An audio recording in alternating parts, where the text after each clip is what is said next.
Welcome in. It's Tuesday Night Football. We appreciate you hanging with us on the BGN Radio Instant Reaction Show.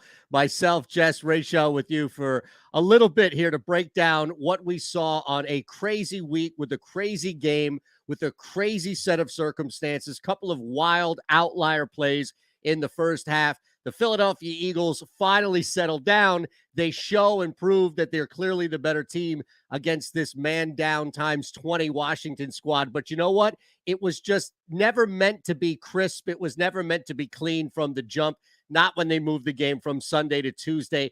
Most importantly, and we'll break everything down, some good, some bad, maybe some frustration, I think more so than bad. But look, bottom line is, it's a wild set of circumstances in the first place just to be playing on Tuesday night. Yes, they had the benefit of being at home. And yes, those extra days got Jalen Hurts even healthier. But you got to win against a divisional opponent. Just look at it that way, because we've seen plenty of times in years prior where the Eagles have gone up against one of the three teams in the NFC East, not decimated by COVID or dealing with a ton of injuries, and just a crazy, wacky set of circumstances, or a bad bounce of the ball, or a game that should be 42-40 is 10-3 or vice versa. So it didn't just take COVID at a Tuesday night to see some craziness. Bottom line, the Eagles right now, dare I say, in a playoff push with just domination on the ground once again. Jess, we see this team, some positive moments, just continuing to dominate on the ground, as good as anybody in the league in years, doing this consecutively week in and week out. And look, it didn't start great, but again, some outlier circumstances, right? It's not like Jalen Hurts was staring down a cornerback and threw into his chest. It's a ball went off Dallas Goedert's heel. But we have a win to talk about on a weird, I was combining the two, weird and rare, weird Tuesday night. Yeah, I mean, thank God this Tuesday night football experience wasn't the same as the last Tuesday night football experience we had, because that was also one of the weirdest, rarest forms of any kind of sport I've ever seen in my life. And I remember being there, and it was freezing. It was so cold. And what was that final score? Like 8-7 or 8-6 or something wild. It was horrific. So as soon as that first play happened, I was like, oh my God. Oh my God. Here we go. I thought it was all going to go downhill from there. But clearly, sometimes they look crisp coming out of a bye. Sometimes a team, just needs to shake some of that rust off, especially when a bye, I think, is so late in the season. You're used to playing every week. You're used to kind of pushing through a little bit. And, they got an extra couple days off as well, which made it even, more just to kind of get their head straight to start. And then obviously you add the weather in there, which wasn't something that would have been there had they played on Sunday. So exactly as you said, couple weird outliers in the beginning, but completely did not let that define the game. And ultimately, I thought there were some hiccups here and there, but this was as good of a game as you could have asked for, especially from Jalen Hurts. Yeah, I mean, look, things were not crisp by any means in that first quarter because of issues that were not necessarily Hurts' fault, like that Goddard drop to the back of the heel. I do think overall, when you look at the score, and I think Sanchez said this kind of, or maybe it was Kugler at the end of the broadcast, about how it's not indicative of how much the Eagles, and I think once you take that first quarter out, this was a completely different football game. So, Chris on the chat right away, and I didn't take this just as a negative comment with the 3 dots at the end. It wasn't like there were 3 exclamation points. It kind of seemed like more of an afterthought of, come on, it shouldn't be this close. I think the frustration should probably be more so on why it wasn't 17-10 or 27-10 at the half, or maybe why this young man Gilbert wasn't on his back more times than he completed passes. So I get it. Like, you could point at a couple of things, but ultimately it wasn't as close as the score really was at the end. No, and again, I think that when looking at everything, and it ultimately everything has to come back to Jalen Hurts, right? Because that was the biggest question mark of the season.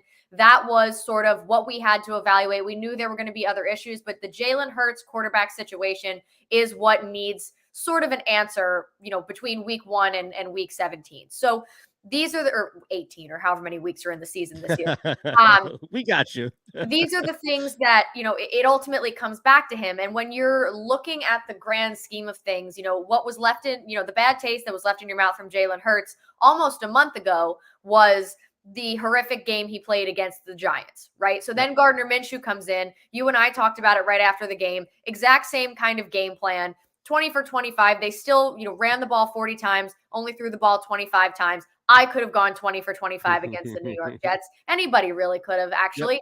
Yep. So they had the same exact game plan. It wasn't like they adjusted the game plan. It was still the same. But then you come into this week, you're not sure what you're going to get. You're not sure about his injury, XYZ. Ultimately, like you said, kind of taking out that first quarter, once the offense started rolling, the problem once again ended up being the defense. And again, the game gets within 3 points in the fourth quarter. And what do you still need? You need your quarterback to take you directly down the field to score so it is not that close and there's still a cushion. And Jalen Hurts did. I mean, that was one of the best drives of Jalen Hurts' young career to this point. That I might venture to say that was one of the best throws he's made in his career to this point. So, ultimately, as you're looking at, things that need to be evaluated and question marks that are still there, I still have this bigger problem with the defense, what they're doing, how they're executing, and the people that they have in the defensive side. Yeah. Way more than I have questions about what Jalen Hurts could potentially do or worry about drafting a quarterback in the first round. What's interesting is normally when you see a team run the ball so much and hold on to the ball so much, it's just natural to think especially if they're successful. That's the key thing. You're going to keep doing that over and over again because that's the easiest path in this league to winning. But there's also the sense of, you can also keep another team's offense off the field. And I think it's gotten to the point right now where the Eagles, and again, maybe it's just different means to the same end. I get it. But the Eagles are essentially doing themselves a better plus positive by keeping their own defense off the field than an opposing quarterback, no matter who that quarterback is. And I think tonight with Gilbert, it showed. Now, look, he's in the NFL. I get it. But they pulled this kid off the street. He was saying that he was giving his daughter a bath and then had to come in and have a couple of days of practice.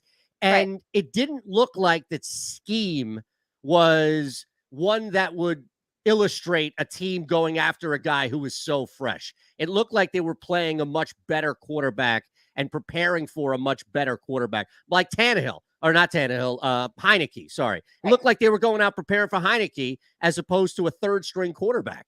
Right. And, the unfortunate thing is you wonder if that's any different with Taylor Heineke there. You wonder if the football team is able to play a different game based on the way that the Eagles defense is set up and we're operating. You wonder how bad does this get? No, I don't want to be, me. I don't like to look for reasons to be grumpy. I like to enjoy wins, but it's a, something to think about that, ultimately I still walk away from this game happy they won, extremely pleased with the offense. I was not a fan of the first trip to the red zone play calling. I thought that Jalen Hurts made a bad decision, throwing the ball to Devontae Smith in double coverage there. But I also was not a fan of any of the play calls in the red zone at that point in time.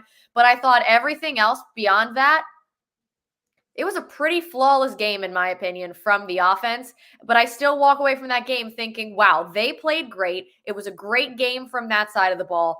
And what does the defense still have to show for themselves? Yeah. Nothing. Sorry. Nothing. Well, it's nothing. The answer's nothing. I know, but I killed that dramatic pause that you did really all that setting up. And I'm like, shit. No, you're right. And I think, look, Nick Bruins on the chat has the point, and this is the micro of all points for the season, which is that final play at the end of the first half. I think, and we see this every week. If it's Slay, if it's Cox, or maybe if it's Maddox, if it's somebody else, it's a play. It's an individual making one hell of a play. It's not set up by a stunt. It's not set up by a scheme. It's not set up by moving somebody to a safety on one coverage. It's set up by one of these guys who happen to be playing at an outstanding level. And I agree with you, Nick. I think, we all do here, where Cox played his ass off. Yeah. It's that. And again, you shouldn't be getting bailed out by your players. You shouldn't be getting bailed out by your offense. That shit works against Gilbert, Jess, but it doesn't work against Mahomes. It doesn't work against the best. It doesn't work against Rodgers, against Brady, against Prescott. It doesn't work. Right. It's not going to work against someone who's had more than 3 days of practice with the team they're playing for.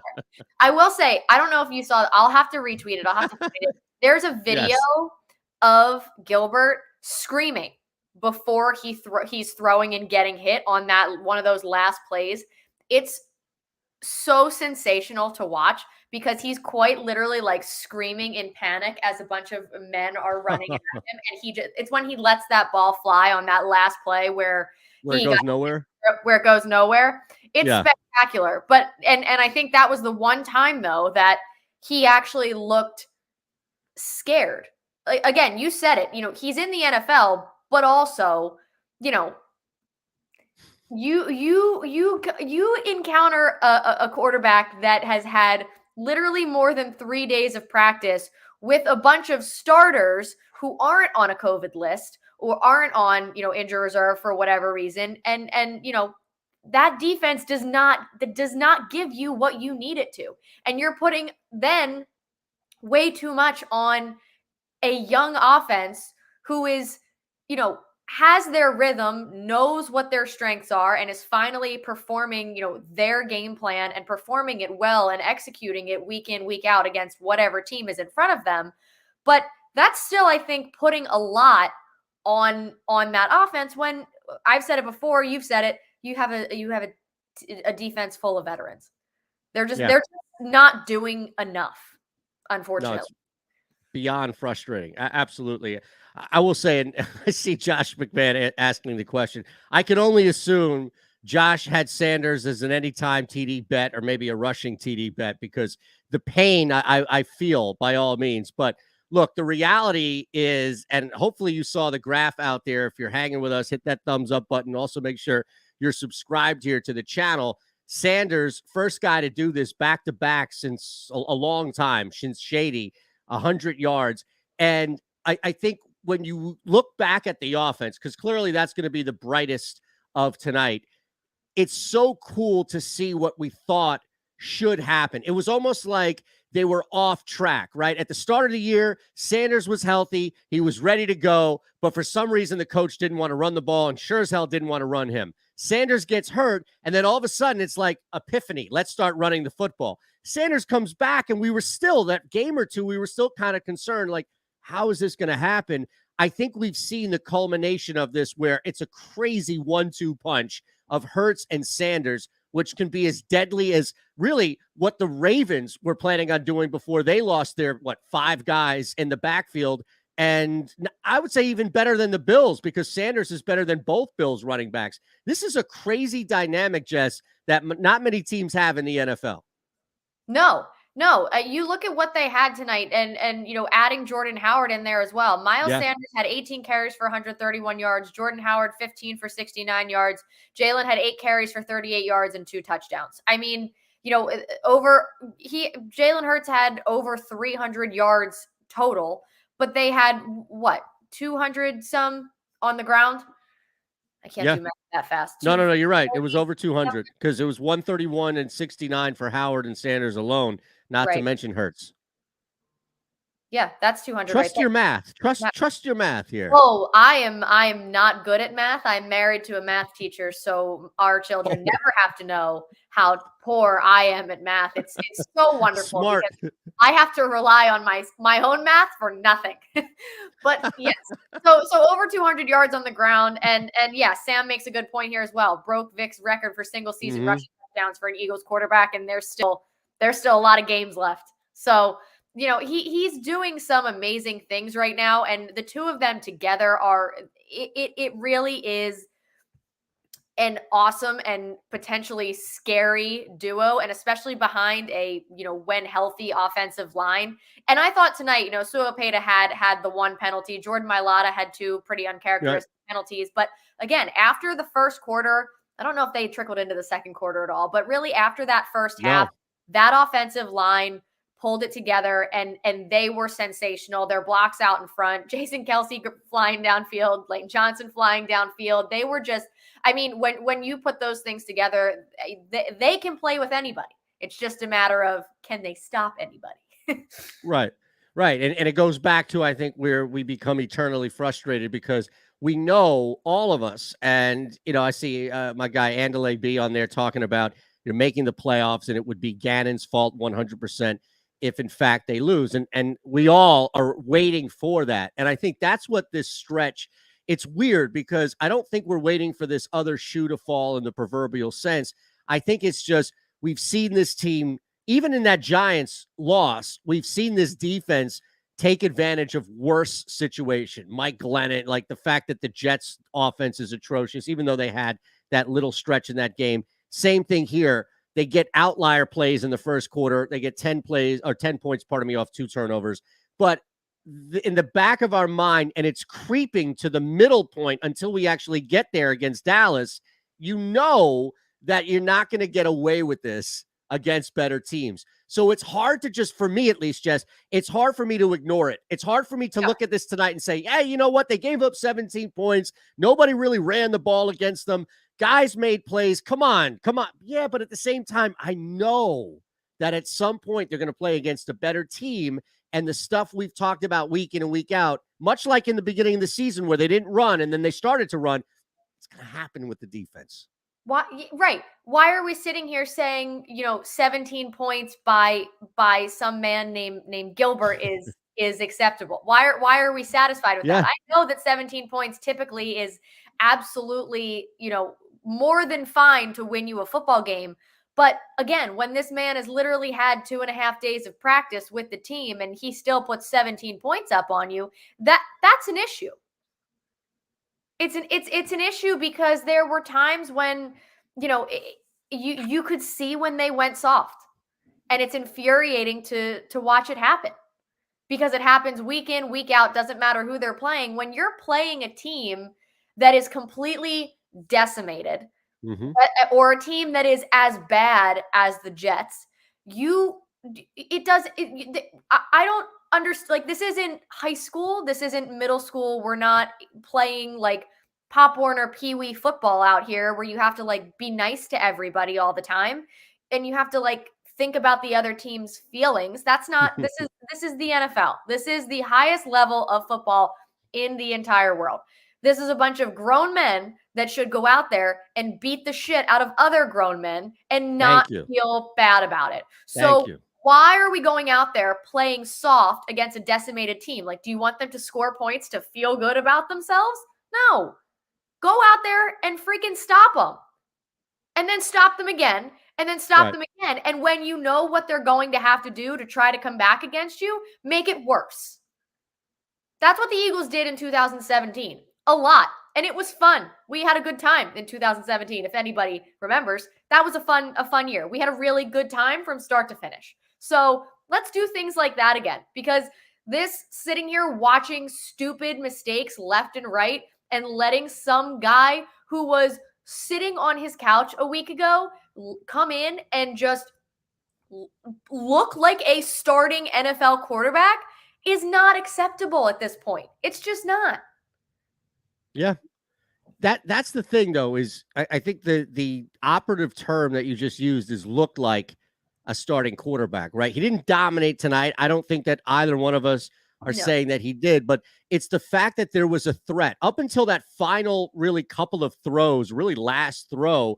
There was always a threat for him to make a play downfield. And that should never have existed. And look, we're watching it, so maybe Fletcher Cox or Darius Slay will say otherwise, if you will, on the field. But the reality is it just looked like it. It had that feel watching this game. And yeah, I would have loved to see this team depart from the typical soft shell, just let guys make throws and put 5, 6 guys up there and actually apply pressure. And if you don't get to him, you're exhausting this down offensive line who's dealing with COVID and injury anyway by putting all this pressure. You're the healthier team. You're the one at home. Look like it. Come out aggressive. Come out and put 6, 7, 8 guys in the box and dare them to now do something, because you know that even if he's throwing the football, this is a guy, a third-string quarterback who may not even be able to read a hot route. So put all of the pressure until proven otherwise. I think that's kind of generally where our frustration is, especially because the offense, look, and I get it, the first quarter was shit. You move past that, but the offense showed some creativity. It showed some aggression. Definitely, it wasn't just handing the ball off between the guards, which we've brought up in weeks prior. This looked like an aggressive attack, physical offense first. Yep. And why are we saying that the offense feels more physical as a scheme and as approach than the defense more often than not? It just doesn't add up. This was an offense that wanted to come out and make a statement in the NFC East after a shit year last year, after being beaten twice by the Washington football team last year, after, starting 0-2 in the division this year. This was an offense that looked like and prepared like they wanted to come out, make a statement, and put up 30 points. Yeah. The defense looked like they also wanted to have 30 points going from their end as well. So I think that's the difference. Like, when you have an offense, again, because everyone was expecting to have to be more patient with the offense and expecting to have to deal with more of these growing pains, and the defense is what has been consistently the most frustrating aspect. Obviously, there have been frustrating games here and there, frustrating moments from the offense, from different guys, as we've seen, but consistently, the defense has been the frustration starting week 1. Even though week 1, they smacked the Atlanta Falcons, we still came on the show after and said, let's talk about how much Mike Davis just ran freely up and down the field. That's going to be a problem when they face a better NFL team. And it was. And we saw these things kind of grow and kind of grow and kind of grow. And this defense really has not improved. Like you said, there are guys that are making plays for you and bailing them out here and there. Fletcher Cox today made a couple big plays. Darius Slay's 3 weeks in a row where he had a touchdown. All of those things were not necessarily based on defensive scheme. It's your guys stepping up and making plays, and it just doesn't happen enough. And the offense has been what's carried you through, and they've been what's excited us all most through this season. And while we expected exciting points, we didn't expect the offense to be what we had to rely on to win some of these games. If you would have asked me in August if there were games that, we had to rely, if you had to rely on the offense or the defense, which games do you think you're winning? I would have said defense. If you're relying on your defense, those are the games you're going to win. If we have to rely on the offense, I don't think so. It is quite literally the opposite. If Jalen Hurts needs to go down and give you a drive to make sure you win the game, I have complete confidence in him running out there, leading them right down the field, scoring, and no problem.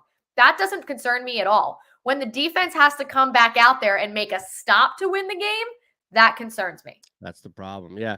No, it's become a surprise over the last month and a half if a drive ends without at least a field goal attempt.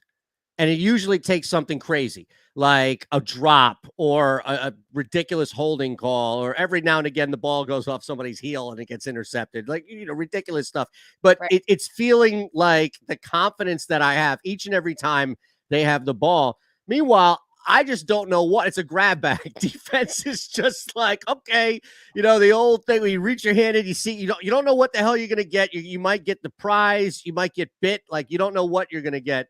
And it's beyond frustrating. No, and I understand. And I don't know how many games, how many weeks it's going to take in order for this thing to look better, to clear up, to improve as far as confidence that we have. And it may just be a meaningful game like Dallas against Dak at the end of the year. It may be a playoff game if, in fact, they're fortunate enough to make it. I did see something real quick, and this is from Bo 316. This is way back. Foot interception called by butt fumble.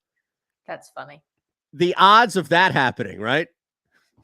First of all, how horrific is Mark Sanchez? I mean, is he worse as a player or as an announcer? Because my God, he started off by like talking shit about how Dallas Goedert and Jalen Hurts have no chemistry, and then there were some questions then raised by how well he played against the Jets, and I was like, Mark, stop telling everybody that you haven't watched any Eagles football this year. It's fine. You don't have to have watched Eagles football this year.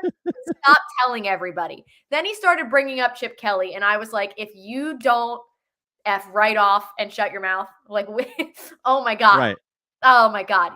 And then he's ripping Harold Carmichael. I mean, he was just taking shot after shot. How dare you? How dare you ever, let alone on his Hall of Fame night. Mark Sanchez and I have some serious beef right now. I have bones to pick with him. Terrible. Legit beef, not that made up beef that he was talking about with Carmichael just to kill 5 minutes in a game that he couldn't announce. What was even happening during that time? Was that a review of something? Because my God, they should have just gone to commercial. Someone should have cut that microphone right off. Yeah, I'm surprised, right? Just like go down to Laura or like have Kugler and Laura do the game. And we're dealing with Mark's mic is broken. Just give us a minute, something there. Anything.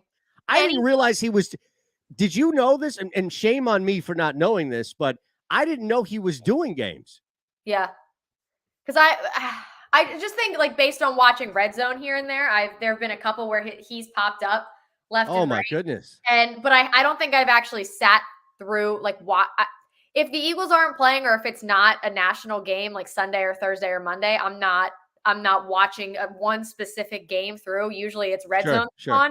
So I haven't sat through a game he has called. It's brutal. Thank God.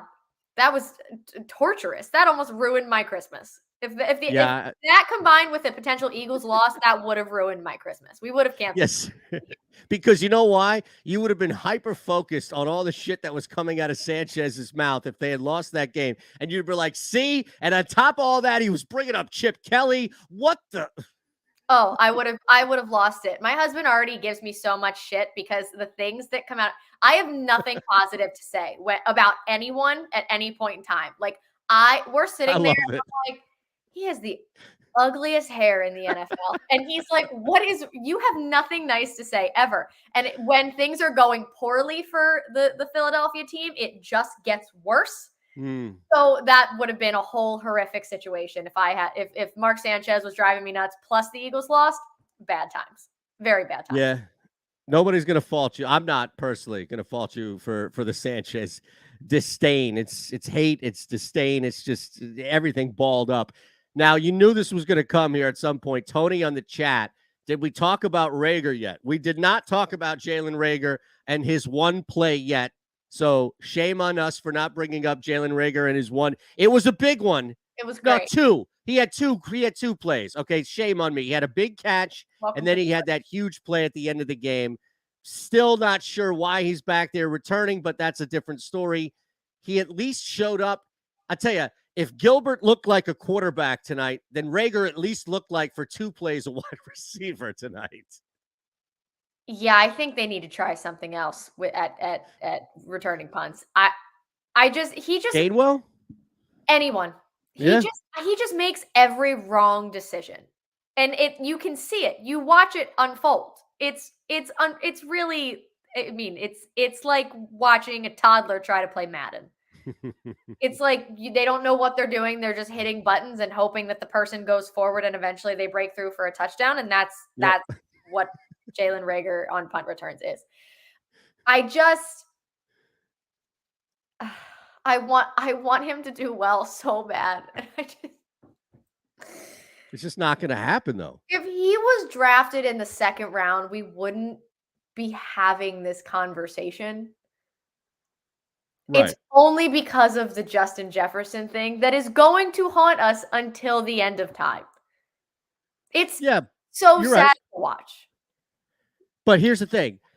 If I know for a fact that Jalen Reagor is not going anywhere, like if the team is going to come back and say at the end of next season, look, you all are stuck with this kid, so just deal with it, then I can take tonight. Like because my expectations will be tonight. My expectations will be 3-4 grabs, 40 to 50 yards with maybe a little boost in there. You're going to get an opportunity to catch a touchdown. I don't want him, and this has always been my concern with Reagor, is he's not anywhere near consistent enough to be out there to take targets away from Devontae Smith and even Quez Watkins. And I know Quez didn't do much tonight, but you still have that capability with Quez at a greater extent than you do with Reagor. And you're right, politics, when you get drafted, Justin Jefferson, all this stuff is going to be molded together.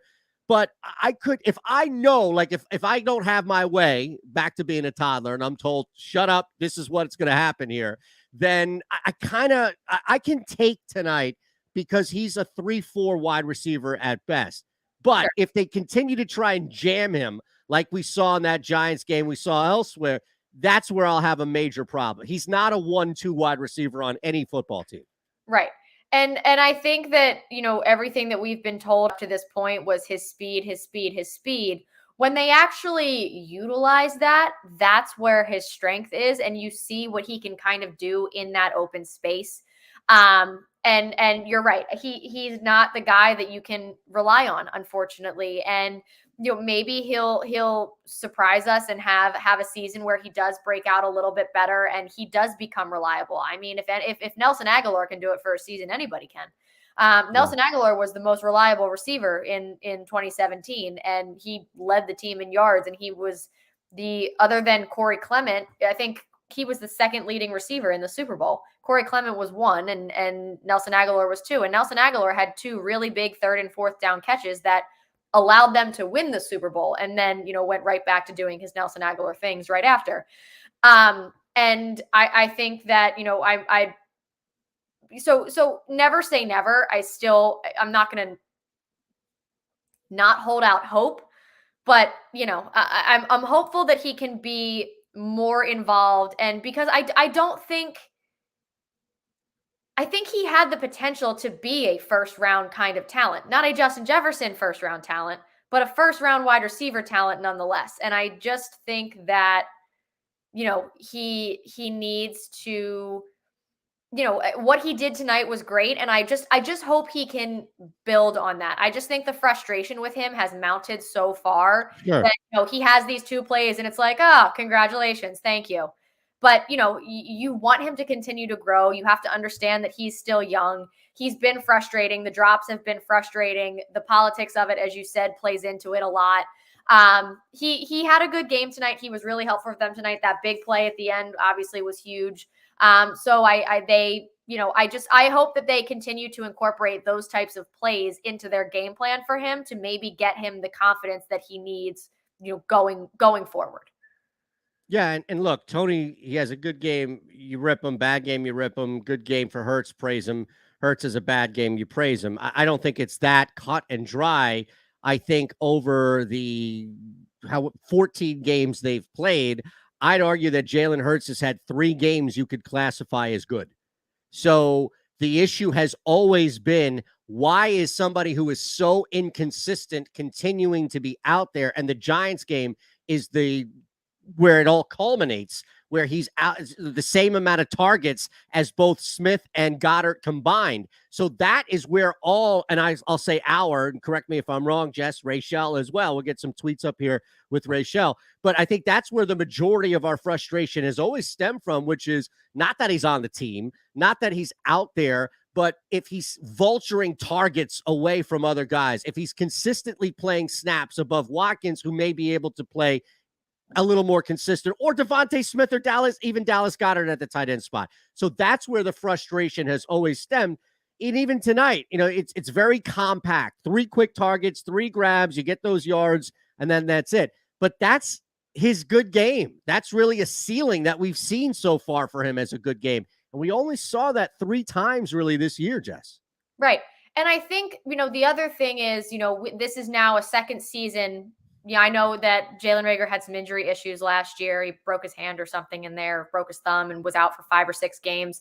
But this is our second season of seeing this same thing from Jalen Reagor, these same kind of issues, these same mistakes, and it can be frustrating. And it's something that can be adjusted and can be eliminated by doing things like they did tonight with him to get him involved, but not put him in situations where you'd rather have a Devontae Smith in that situation. You'd rather have a Dallas Goedert in that situation. You'd rather have a Quez Watkins in that situation. The difference between Jalen Reagor and Jalen Hurts is Jalen Hurts is the starting quarterback of this football team. From week 1 until the end, aside from injury, we're riding with Jalen Hurts. That's what it is. You knew that's what was coming. They're not benching him for no reason unless he physically cannot play because of an injury. So we have to sit here and evaluate all of these things, and you have to talk about all of the different things that go into it. Personally, I don't think aggressively shitting on a guy who's never played a full season in the NFL is the right thing to do. I also don't think there's a better option for the Eagles right now in the next year or two than Jalen Hurts.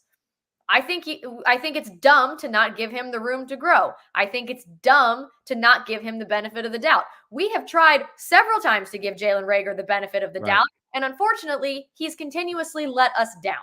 So, yes, we are going to give him credit for the game he played tonight because it was one of the better ones we have seen from him, but we also hope that that can continue. With Jalen Hurts, yeah, there have been hiccups along the way, but we've also seen what he can do. We've seen him grow in some aspects of his game. There are still things, obviously, that need work, but you've seen the adjustments and you've seen the growth from this team and this offense consistently throughout the season.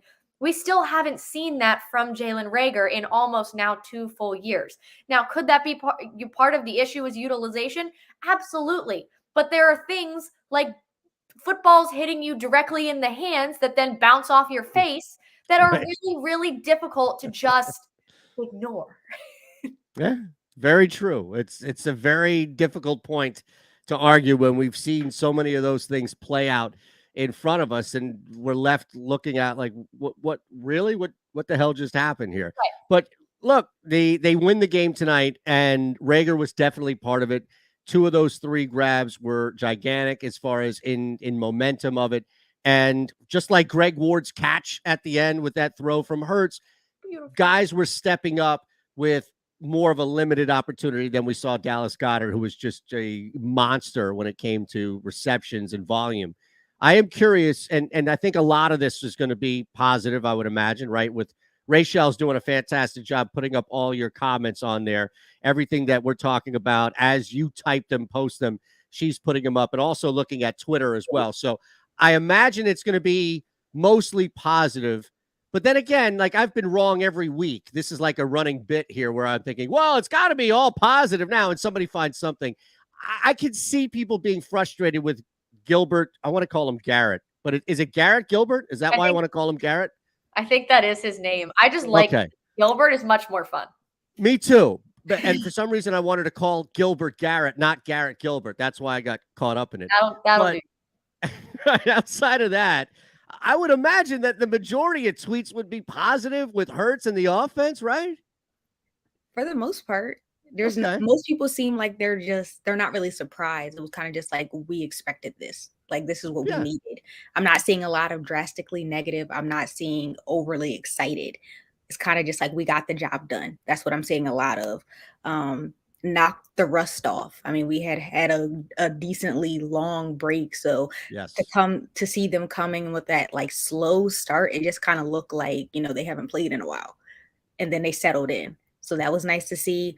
Barely good enough. That's kind of on the negative side. Yeah. I'll take it. So most of the people are kind of in that, sigh of relief type of vibe. So right. And let me just throw this back at both of you, because forget COVID, forget Tuesday Night Football, forget Washington being down a bunch of players and coaches. If the Eagles stunk up the joint tonight and somehow Washington fumbled the football off of Garrett Gilbert's face and Darius Slay picks it up and they win it.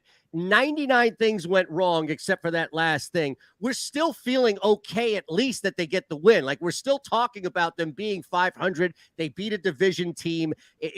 Everything goes out the window. It was a dogfight, etc. We're using the cliches and all that. Now, you add Tuesday night, you add COVID, you add all these other variables to it. I shouldn't say never. I rarely like to go down where it's just like, hey, enjoy the win and all the Andy Reid stuff. But I think in this case, if there was ever a week to just boil it down to, they got to win against a divisional opponent, it would be that bigger picture. Now, we're doing a post-game show, so we're talking about 5 to 10 different things that happen. That's why we talk about Gannon, the defense. That's why we talk about frustrations. But if we were just to reduce it to 3 words or just a simple takeaway, they survived this week. They survived a divisional opponent. Yeah. 100%.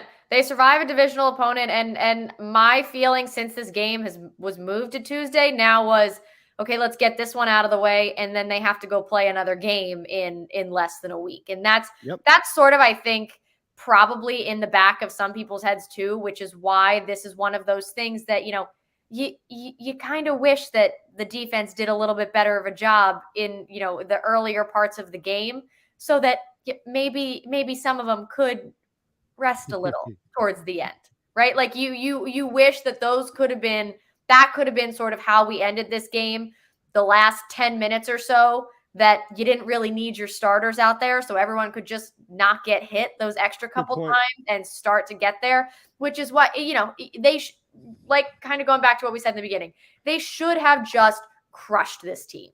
And unfortunately, they hung around for a while, which is frustrating in and of itself. And I think there were enough positives to outweigh the negatives where it's kind of just an even balance and you're not really excited, overly excited one way or the other. And I think because it's a Tuesday, people are just like, I'm so done. I'm so done with hearing about the Washington football team. Like, let's just move on. Yeah, I get that feeling too. I have that set. It's kind of like Tuesday night, right? It's like disruption. So I feel like we all collectively, and again, they lose this game, it's a completely different conversation. And I reserve the right to change my opinion wholeheartedly if, in fact, that hypothetical came true. And it wasn't just hey, you did everything you could to survive. It was, oh, my goodness, how the hell did you find a way to lose that football game? So clearly, right? Going into this game, if they would have lost this game, in addition to how they played, it also would have been like, blame the NFL, because everybody knew going into this game there were so many frustrations from the players, from the fans, because of how it was rescheduled. And then all of these Washington football team players are now back and good to go for the game. So if they would have lost it, I think it would have blew up even more, strictly because the fact that it got rescheduled and people weren't weren't okay with that. It was kind of like Washington had a one-up on us from the jump. So it is good that they won this game, and now we can focus on the next game.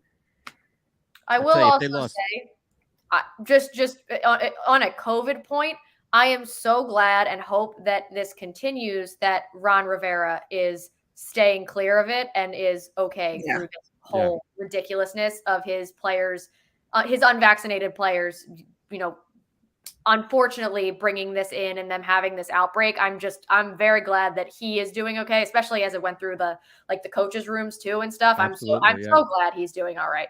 Yeah. No, well said. Absolutely. No, I agree. It's very, very difficult, I imagine, for him on the day-to-day when you know that you're dealing with that type of situation. And if it's somebody who just, if it's their belief, if it's them not taking it seriously, if it's somebody who's just, it may be anywhere in between, because those are two more wider extremes. Whatever. Exactly. You're still at risk in the first place if you're the head coach. And on top of that, again, it's not to put an order or hierarchy, but if you have an assistant, trainer that gets it and is out for a week, it's not Ron Rivera who's out, who could be out not only from the game, but for life. And look, all I was going to say real quick is if they had lost that game, they would have had to fire Jonathan Gannon, right? Yep. And I'm not even joking. Yeah. Like, how could you keep him? Fair. That's valid. Okay. There have been several you are lucky to still have a job, my friend, moments. And had they lost to Gilbert and the football team, around 25 people, and all of their coaching staff, inexcusable. I mean, that you leave the link and never come back. That's fine. Are we seeing more people turning around, maybe showing some improved love for Hurts? I saw one person say QB1, but I haven't really seen too much on Hurts, honestly. People talk too much shit. They can't backtrack. Yeah. Look, it was a crazy week. There were a lot of people calling for Gardner Minshew in the first quarter who went back and deleted tweets. You knew it was coming, but no, there were deleted tweets that were being had. Yeah, but come there on. There were some people that owned it though, that were like, if you saw me tweeting about it, no, you didn't. Like there were people that were owning it. Which is ridiculous in the first place. Like they should never have had to tweet something to own in that case back. Like you don't call for Gardner Minshew because Dallas Goedert dropped a football and unless your tweet happened to say, Minshew is so quick that he would have been able to race down the field knowing where that ball would hit, where Hurts was still, something ridiculous. Even that sounds outlandish, just me saying it. So, yeah, the fact that people would put that out in the first place is moronic. But I wonder why there is a lot of just, I don't know what you would call it, but people just being off. Quarterback. It's just, is that it? They're infatuated with this Still? idea. Yes. Of the it's that backup goalie thing. It's not just, it's like everybody being sort of infatuated with it. Yeah, I was gonna agree with Tony a little bit. What he just said. I need Hurts to do it consistently. Like we know he does a phenomenal job, running the ball, but it's like I think most people when they're looking at Minshew versus Hurts and the ones that are siding with Minshew, it's like seeing his accuracy when it comes to passing and consistently passing. We haven't seen that 100% when it comes to Hurts, but he has other areas where he's dominant. So I think more so that's what you're looking at. Like as a quarterback, you need to be able to throw the ball. So being able to see Hurts doing it consistently, I think is what backs the argument of we want Minshew. Has anyone ever watched Gardner Minshew for more than one game in an Eagles uniform against the New York Jets? I'm guessing no. I'm guessing that you want to talk about consistency? No, it's not the poster child for such things. Let me tell you. I know it's tough to play in Jacksonville, but you get sat for play and performance, not for health. It says something about maybe the trajectory where you're going. He's a hell of a backup quarterback because he can come in and make some throws and do things. But we love that. This argument is unfortunately not going away. I tell you, Hurts dominates the Giants on Sunday, and I don't think we'll see another Minshew tweet the rest of the season. Yes. You'd be surprised. Yes, I would be surprised, actually. And I know, you know what? You're right. You're right. I'm surprised I said that because I know better. All right, so we'll see like 50% less Minshew tweets. How about that? That's fair. Yeah. You're right to call me out on that, Jess. I know better. Shame on me for even putting that lie out there. I was at a family wedding last weekend and someone came up to me and said, "What are your thoughts on Gardner Minshew?" I said, "Walk away. Get away from me right now. This is a wedding. Get away. Don't talk to me. Not the time and place. You need to turn around, try again. Like you have to walk away, try again to address me because we're not having this conversation. No conversation to be had. This is ridiculous. I could have been that consistent against the Jets. Yes. And then we wouldn't even throw it downfield. It's not like he was thrown 15 times, 30+ yards downfield. We can't open that door again. Let's end this on a positive note. They survived. Yes, they get a win. And here's the good news. The three of us are going to be back on Sunday right away. It's a short week for everybody, including all of us collectively, you out there. So we appreciate you hanging with us. Thanks again. Hit that thumbs up button, please, if you haven't. And make sure you're subscribed. We'll be back following an Eagles win, right? Over the Giants? Yes. Look at that. In unison. Absolutely. Thanks for riding with us. Have a great week.